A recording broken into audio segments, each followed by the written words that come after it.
Hi and welcome back to my channel. My name is Rachel Dykes. I am a labor and delivery nurse by day, and most of the time I read when I'm not working. I have not felt a drive to read lately, and I feel like this is how my years, I have an overarching year scheme. So January, I am so psyched to start reading. I have an awesome reading month. February, I kind of lose steam because it's sad, and so I watch more TV. Sorry, the winter is sad. Just the calendar here in Michigan is very sad in February. March is similar. So we did get some snow in March, and it's just been very dreary. Like today, it's 60 degrees, which would be amazing, but then it just started downpouring. Just very dreary, and that really plays with my emotions. So I have done less reading. I've been able to do less reading. I cannot motivate myself, especially to read physical books. So I have listened to quite a few books because driving, I will listen to books, and doing tasks around the house. I also did a social media fast this month. So today is March 31st. I do not think I'm going to finish any more books, so I thought it was safe to film this. And so tomorrow I will be logging back onto Instagram and Facebook, but I just got off of them because my mental health was seriously suffering from just the amount of news, and then also consumerism, being fed influencers and things I want to buy all the time is just not okay for me. So I'm feeling a little bit better. But also with this month off, I try to do things around the house that I haven't done. So, I did a deep clean in my fridge. I tried on, I think, everything I own and sorted them and put them away if they don't fit me or, donating things. And I need to go through my pantry. That's another thing I want to do. So just doing a lot of things that I can listen to audiobooks, but I don't want to lose momentum and sit down and read on the couch. And for some reason, I just cannot. Something about a physical book right now. I have a book I am reading that is by one of my favorite authors, and I cannot bring myself to just open the book. I don't know why.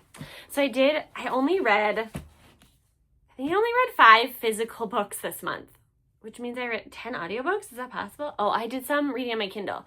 For some reason, my Kindle was immune. I don't know why. I don't make the rules, folks. So I did end up reading 15 books, and I, throughout this month, have had just this feeling of, I haven't read good books. This is going to be a depressing month. And as I'm looking at the ratings and the books I read, I feel like there were some really good ones. I just forgot about them after I finished them. So we will start. Sorry, that was a lot of jabbering. We will start with my first audiobook that I finished, and this is a new series that I am actually loving. Unfortunately, I have so many books on hold right now, and audiobooks that are coming available on Libby. So if you haven't used Libby yet, Libby is an online way that you can get books from your library. So you just put your library card in, and you can normally get books from multiple libraries. So I can have 30 holds at a time. So they are all coming available. You can suspend them and just wait for longer. So I have a bunch suspended. I have a bunch that are available. I have a 30-hour book that should be coming available soon that I am so excited for. So this series, the Veronica Speedwell series, I have now read the first 2 books, and they are so delightful. So if you've ever heard me talk about Flavia DeLuce before, she is a precocious 11-year-old who solves mysteries in the 1950s in England. And she loves chemistry and is poisoning her sisters all the time, and it's a wild time. Veronica Speedwell is Flavia DeLuce as an adult. This is what I imagine her. Adventurous, very much outside of gender norms. She is, she also reminds me of Bones from, oh my gosh, Bones, from Bones, the TV show. And so she's just I want to have sex with you. And it's just so funny because she's just maybe, maybe a little autistic, but like just very direct, and like people do not know what to do with it. But like she's just being direct. Just a delight. So I read the second book in this series, which is A Perilous Undertaking. And yeah, so Veronica is just continuing her adventures. She's solving mysteries. She's embroiled in a lot of scandals. And her like partner in crime. So she is a lepidopterologist. So she studies butterflies. He is like a historian. So they are kind of working on this very wealthy man's like archives. And so they're working on that, and then they also get pulled into these other adventures. They're very sexually attracted to each other, but nothing is happening. So I think they went undercover this time, and there was some sexual tension there.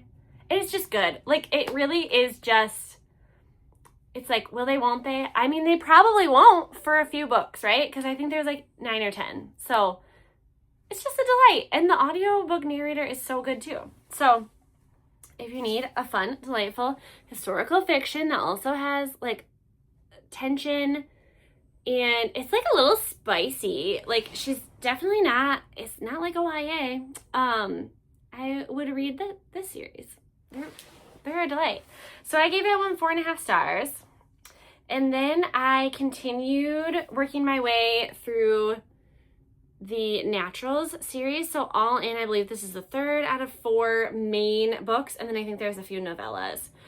So our main character is like a kind of a psychic, like she can read people. So she can just like, I can't think of what it's called, like the FBI, when they like type you and like find out if you are gonna murder people. Do you know what I mean? Profiler. She's a profiler, but she's a teenager. So she is a natural, and there are other naturals as well. So like one girl that can tell immediately if someone's lying, one who can read emotions, another who's like an absolute whiz at like spatial awareness and numbers and patterns, and but also very much on the autism spectrum. Sorry, there's one here that is rogue.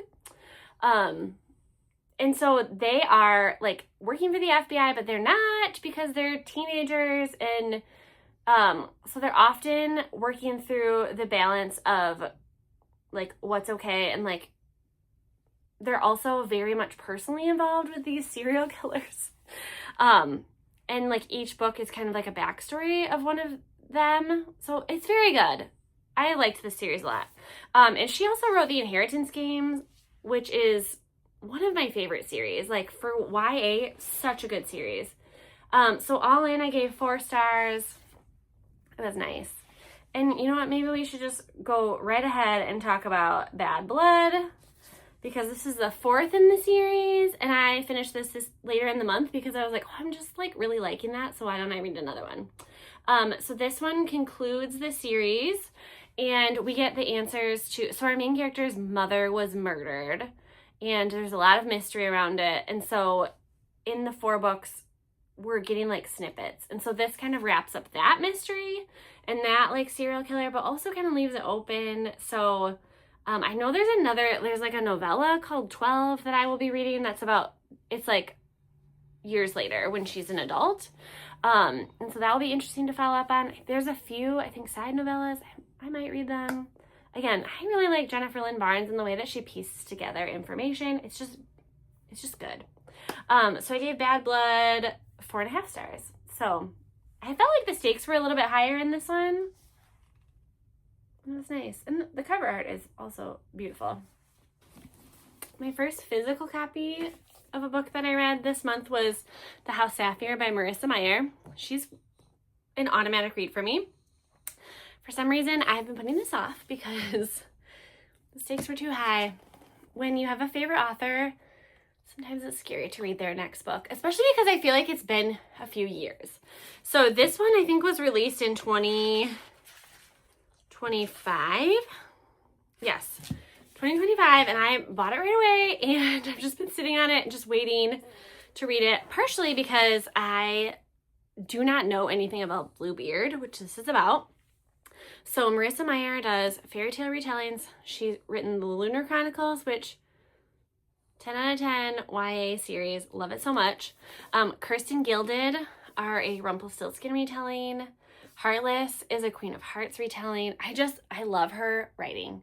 So the House Sapphire, our main character is like a con artist with her sister. So they give like tours of Bluebeard's house, like one of his houses. He also has like I think a lake house. And so they like give these tours and like try to like con people out of their money and like sell fake things to them. And one time the actual count, like Bluebeard's, I think great grandson or something, is there.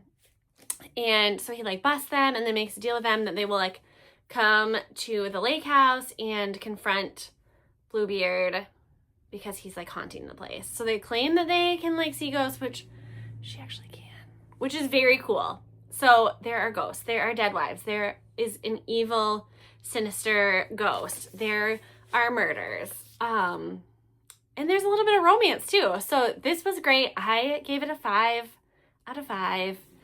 The ambience was great. I mean, just look at this cover too. It's so pretty. I mean, even the inside is like swords and goblets. So yeah, it was good. It was really good. And then I listened to a book that was, I want to say it was like 28 hours. Like, I thought it was a standalone. So as I was like listening and got to the end, I was like, this is weird. Like, how are they going to wrap this up? I'm having a hard time believing this is a standalone. It's not. It's one of 3. And it was very well written. I really liked the premise. I really liked the characters. I was entertained. The audiobook reader was great. But gosh, is that daunting to think that there are 2 more that are equally big. So it's The Raven Scholar by Antonia Hodgson. I also don't love the fact that only one is out. So by the time the next one's out, I will probably have to like read a recap because I will forget. Okay, so I'm trying to think of, this is one of those, like, when I'm done with a book, I, like, have, like, vibes of the book and have a hard time, like, remembering what happens. So there is going to be a competition because in this, so there's all these schools. So I think there's, like, a bear and a tiger and a raven, and I want to say there's, like, 1 or 2 more. So they're, like, these, like, houses in this land, and they all have powers. And so their leader is like elected and then serves for a finite amount of time. So that amount of time is coming to an end. So there's going to be like a competition in order to decide the next ruler. And so our main character is a Raven Scholar. She was like rising to the top. She has absolutely no plans to be part of this competition. She just wants to be like the king's right hand woman. She just wants like money and fame and prestige mostly, and not like, she doesn't want to rule. She just wants to like be close to power. But she also has a nemesis, and that girl is a bitch. She is, okay? But this girl's also like breaking rules and being a little bit immoral to like get where she needs to go. So they're constantly fighting. And then this nemesis is murdered. And she's blamed. And she's like, I didn't do it, but it's hard for me to prove that. And so then she's put in charge of like investigating it. And the way that she has to investigate is to compete. So she's competing for her life and like training. And yeah, so there's a lot that goes into this. There's a lot of like lore that they explain, and like relatively slowly because it's like 28 hours. There is a competition. We're unpacking like historically a lot of things. There's a lot of deception and twists, and there's like a lost love romance that's kind of happening. So this was a very good book. I gave it 4.5 stars. And will I read the next one? Oh, sorry, I gave 4.25 stars. Will I read the next one? Probably. because it was good. They did a good job building it up. The next book I listened to was Amalfi Curse, and this one is truly a gorgeous cover. This is by Sarah Penner. She wrote The Lost Apothecary, which I've read, and there was another one that I read that I liked a lot. And so historical fiction, thought I loved this one, and it just didn't hit well. So the Amalfi Curse, we are working like back in like, I don't know, 1800s or more with women that have like water magic. So they're not sirens, but like they have magic. And of course, there's always men that are trying to take that from them. So something bad happens in the past. There is a curse, and now we're present day. And our main character is like a treasure hunter. And so she's trying to like hunt for treasure while other people are also doing things. And there's a volcano that's also like weirdly active. And so it's like too dangerous. So she's hired on for this and then like revoked because she's a woman and it's too dangerous. And so she is righteously angry about that. Like, just because she has a vagina, she's suddenly unable to do this thing that she's trained for her whole life. And her dad had left her like secret, like he knows about a treasure. So she's trying to find that. And honestly, that's like, I feel like it had such a good like premise, and then it just kind of didn't really go many places.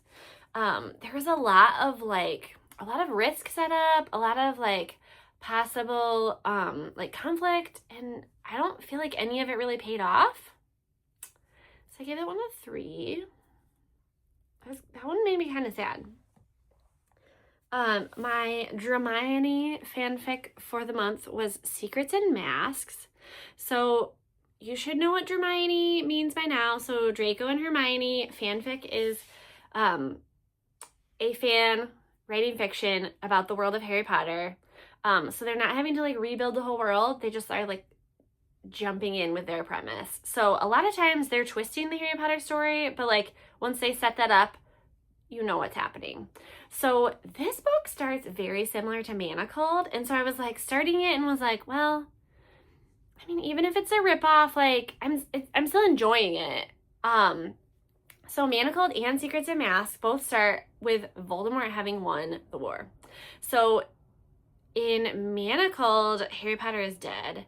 In this book, Harry Potter is still alive. And so those are differences, and then just the way that they converge is different. So in both instances, Hermione ends up in like Draco's care.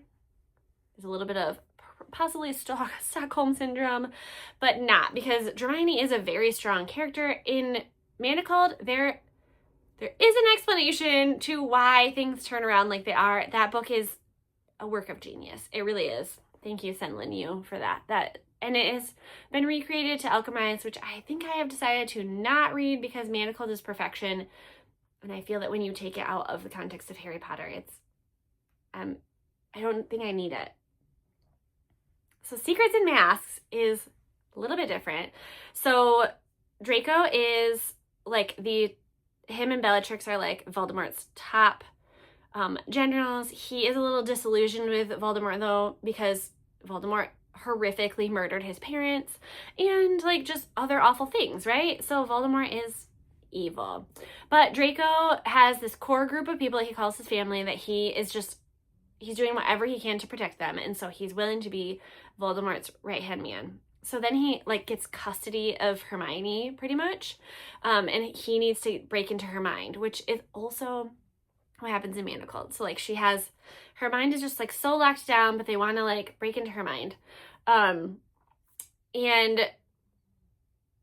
so Draco, as he's breaking into her mind, he does something to her mind, and then he like sets a spell, and then it goes from there. So honestly, like, it was so good. So it was great. It ended as it should. I don't want to tell you anymore because it was so good. So yes, it was like 1,100 pages, I think. But I like ate it up, and it was one of the, like, this is also why I read less books this month, because once I started this, I didn't want to read anything else. It was so good. Just absolutely amazing. So good. My next one was the Unselected Journals of Emma M. Lyon. So they're almost like novellas that are kind of popular right now. So not much to look at for a cover. I thought there were 5, and I found out there are 8. So we were supposed to read this one for book club, and then we ended up canceling book club. But this is like a 3-hour audiobook, and it was well read. It felt like we were just ramping up to like a good plot. So I will continue in the series.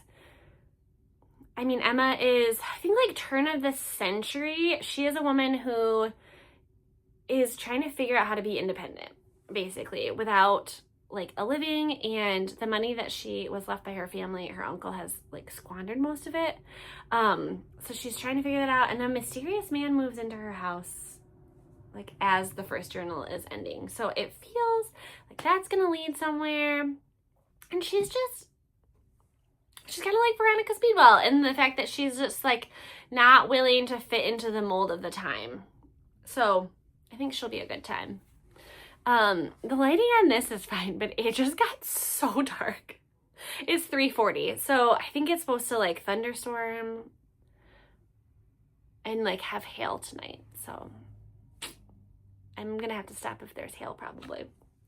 Then a book that I have been wanting to read is Dungeon Crawler Carl by Matt Dinniman. So this book was first written in 2020, but it's like suddenly very popular. So I only heard of it recently. So the premise is wild. So Carl is out like chasing his girlfriend's cat, his girlfriend who cheated on him's cat. And so they are outside of the building when the world kind of ends. So it's like an alien invasion. Every building is just collapsed. So like everyone inside a building is dead. Everyone outside of a building is welcomed into the dungeon, where they will be competing on a television show that's intergalactic. And if they make it all the way through, then they like will win prizes and things. This is a wild time. So Carl and the cat, who ends up like getting a voice and speaking, and she's actually becomes a crawler as well, and like a very popular one. So they are like navigating this dungeon, like also dealing with the fact that like most of humanity has been murdered, and they're continuing to be murdered as the levels go on. I think in this book we get only to like the 2nd or 3rd level. So there are quite a few. This was very entertaining. I wonder what it would be like in an audiobook. I feel like this would probably be a great movie. And I think they sold the rights to it. Yeah, like there's a lot of like murder, there's a lot of gore, but also like a lot of video game elements, and like just really interesting twists on things. So yeah, Dungeon Crawler Carl.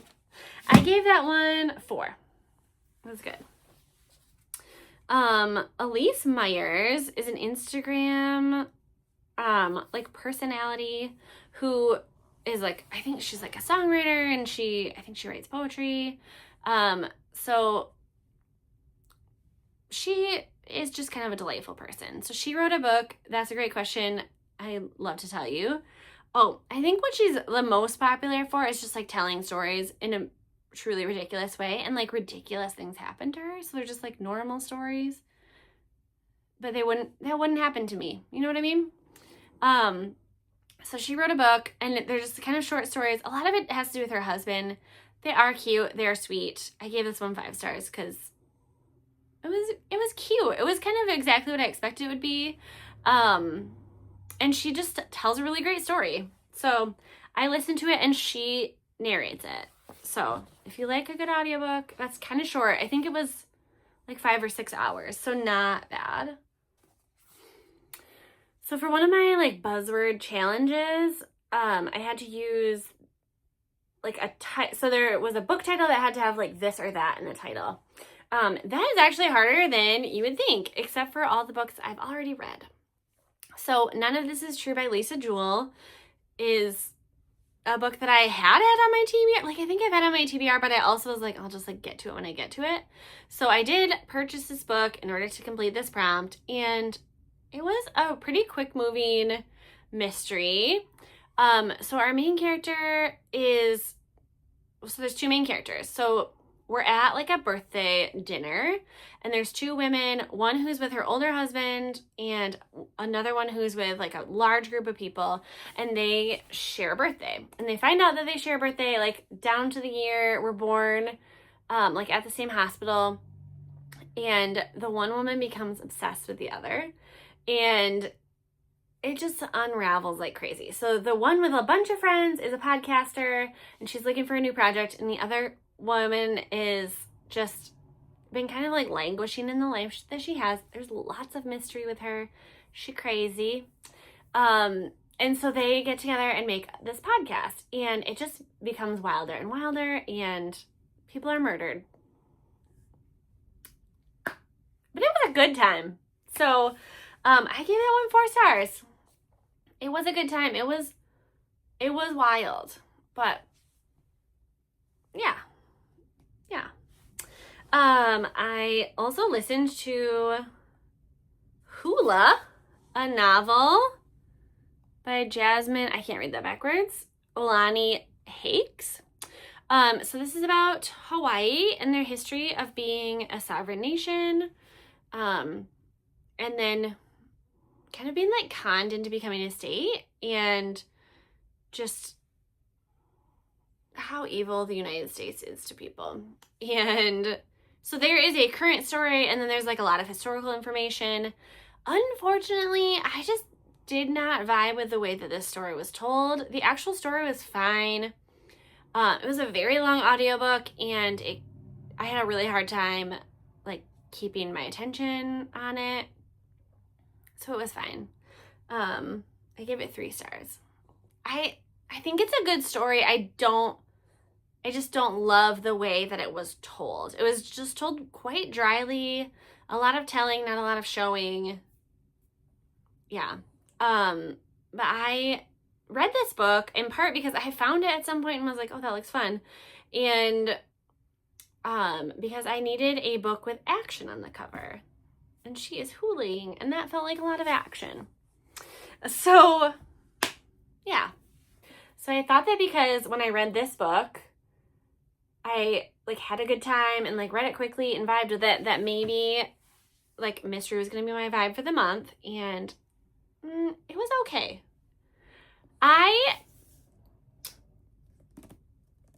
So I feel like when the murders happened, I didn't care about the people.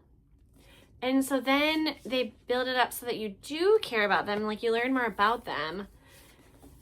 But I didn't care very much. But I kept reading because I knew that Mary Kubica can do some really good things. So, I have enjoyed quite a few of her books. So I kept reading, and the twists at the end were pretty good. I did not see them coming. There were a lot of things that had to come together. They didn't come together until way at the end. So that was a little, but it was also easy to read. So this is one that I am saying is 3.5 stars. This is not a book I regret reading. I also wouldn't necessarily recommend it. The twist at the end was good. It took a little bit to get there. So it was just kind of like, it was just, there's just not a lot of build up to get there. Maybe I just didn't vibe with it. Maybe you'll love it. Maybe. I read the next book in the Mistborn series. So this is the Wax and Wayne spin-off of the Mistborn series. So Shadows of Self. So the first I liked quite a bit. So it's more like a buddy cop kind of. And it's set kind of like 1920s, 1930s-ish, where we're like steam engines and steampunk. Like that's the vibe I get. This book I did not love as much. It felt like more of a task to read it. I will keep reading the series, mostly because I own it. And I like where it's going. I think this is maybe just like a middle book in the series, and so it's just not as good. This is also action on the cover. So there we go. So that was 3.5. So again, I don't regret reading it, but if the rest of the series is like this, then I wouldn't recommend it. My last book that I read for the month. Oh no, do I have? Yes. Oh, I totally forgot. There's a few more.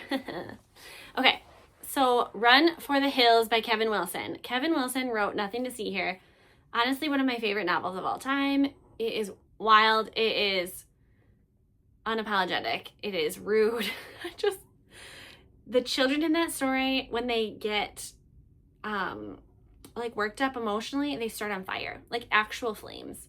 And so I knew that he wrote wild, weird things. The last one I read quickly, but I hated it. So I was willing to give him another chance. My friend Jamie read this and said it's very good. So I was like, okay, I will read it. Run for the Hills is siblings that are finding each other after their dad, like, marries their mom, lives with them for 10 years, and then ghosts them, and then does it to someone else. And so they're, like, finding each other, and their dad, like, reinvents himself every time. And Kevin Wilson is just a very funny storyteller. So it's just weird and wacky, but like very deep, like, themes in here, like worth and rejection and like family, like so much in here, but also just like packaged as hilarity. I mean, it's so ridiculous. Like, this dad just runs away. Yeah, and then like it's very successful in each one of his lives, and like yeah. It's also a road trip, but we don't spend that much time on the road, so I'm okay with this journey. And I think it was only like a 6 or 7 hour audiobook, so it went very quickly. So just like entertaining, good. I would recommend this one. It was very good. So I gave that one 4.25 stars. So it was not as good as Nothing to See Here, but I really don't expect books to be that good. I mean, that was a great premise, perfectly told, and I think I read it at the perfect time. And then one that my friend Amanda Lanfors has been waiting for, I read a Devney Perry romance. So I had absolutely no expectations for this. I didn't know the premise. And when it started, I don't know what I thought it was going to be, but was literally like, I'm in. I was so in.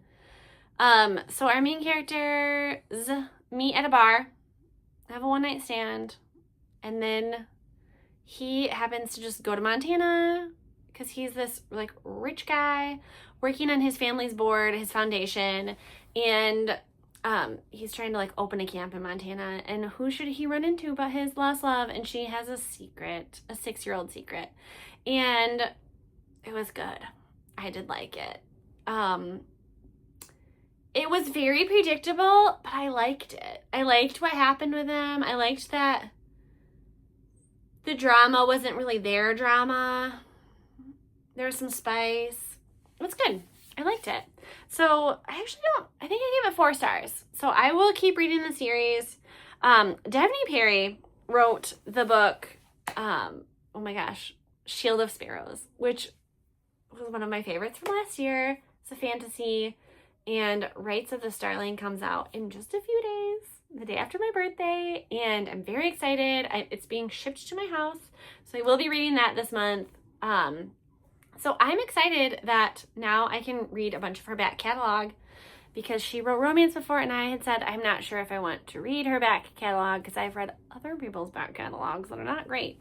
And Amanda assured me that they are some of her favorite romance, and so she convinced me to read the romance, and I convinced her to read Shield of Sparrows, and so far it's working out.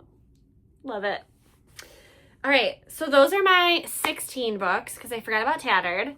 There is another book that I thought I might finish, but now we're late in the day and I'm not going to finish it. So you'll see that in April. I did DNF 2 books. So, and this is not a reflection on these books, okay? I think these are probably great books. They have good ratings. This is a reflection on me and my emotions this month. So We Free the Stars is the second book, and I think I don't know what it is, but I feel like it's like a Mulan retelling, kind of, not really. But it's that kind of vibe, like Arabian. Which, that would be more Aladdin. I don't know, guys. This is a fairy tale-esque, magic, fantasy. I think it was like a 13-hour audiobook. I started it. I could not remember what happened last time or keep it straight. And I found myself not caring at all. So I might give this like an ebook read, because I think maybe there's just enough of an accent and I don't understand the names are foreign enough to my ears that I'm having a hard time sorting people out. So I think if I read it, I would enjoy it more. This has like 4.19 stars. So this is not a bad book. This is about me and my attention span. And I think I just needed something lighter and something I didn't need to focus on. I also DNF'd the Heaven and Earth grocery store, but not because I didn't try, okay? I restarted this book 3 times. I ended up getting like 3 to 5 hours in, I think, and I just couldn't keep people straight, didn't care. I'm so sorry. I think this is probably a great book, and I just don't have the emotional bandwidth for it. And so I'm gonna go to book club, I think later this week, maybe next week. And I'm hoping to get a synopsis from them and see how they liked it. Sometimes books just aren't for us, and that's okay too. So I am gonna try I'm not gonna try to DNF books more, but I am going to try to just give myself the ability to get out. This is not an assignment. You guys might care what I read, but no one is keeping tally. No one's grading me. No one, I just need to read books that bring me joy or make me better as a human. And so I'm gonna DNF more books. I'm just gonna be done with them. Oh, Mabel's snoring right here. So those are my March books. And what will April bring? I don't know. I've saved some favorite books, or books that I think are gonna be good. So Lady Tremaine is one that I got for a book of the month. I've heard really great things about it. Fairy tale retelling. Rights of the Starling comes out this month. I'm excited about the Hermione book I'm gonna read. The Cormoran Strike, the Hallmarked Man, is my 34-hour audiobook that's coming up soon. So big things on the horizon. And then I will read a bunch of other random books, and we'll see what April brings. See you next month.